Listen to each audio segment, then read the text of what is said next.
Hi everyone, আজকে যাচ্ছিলাম জলপাইগুড়িতে একটু ঘুরতে। তো প্রথমেই চলে গেলাম আমার একটা বন্ধুর বাড়িতে। তারপর সেখানেও আমাকে একটু আইসক্রিম এনে দিল।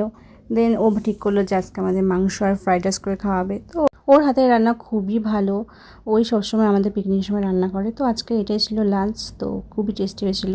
তারপর আমরা গেলাম আমার কাকার বাড়িতে, যেখানে কীর্তন হচ্ছিল। তো এই অনুষ্ঠান বাড়িতে আসারই মেন কারণ ছিল আজকে জলপাইগুড়িতে আসার। আগে না, যখন জলপাইগুড়িতে থাকতাম তখন তো আমরা এখানেই থাকতাম, মানে এই কাকার বাড়ির পাশেই আর কি। তো সবসময় আসতাম, তো খুবই মজা হতো। আর এখন তো থাকি না, আর যাওয়া হয় না। এইবারই তো কত বছর পর গেলাম। তারপর আমরা সূর্য পূজার পরে একটু বসেছিলাম, দেন আমরা বেরিয়ে গেলাম। এরা সবাই আমার ছবি তুলছে, কতগুলো ক্যামেরাম্যান আমার, কিন্তু একটা কমেন্ট না, সবাই ফালতু ফটো তুলে। তারপর বাড়িতে এসে রাতের বেলায় আমরা ছাদে বসেছিলাম। তো সেখানে অনেক রাত অবধি আমরা আড্ডা মেরেছি ছাদের মধ্যে। তো এর জন্য দিদি আবার বালিশও নিয়ে আসছে নিচ থেকে। তো এটা ছিল আজকে একটি মিনি ব্লগ। দেখা হচ্ছে নেক্সট ব্লগে। চলোটা, বাই বাই।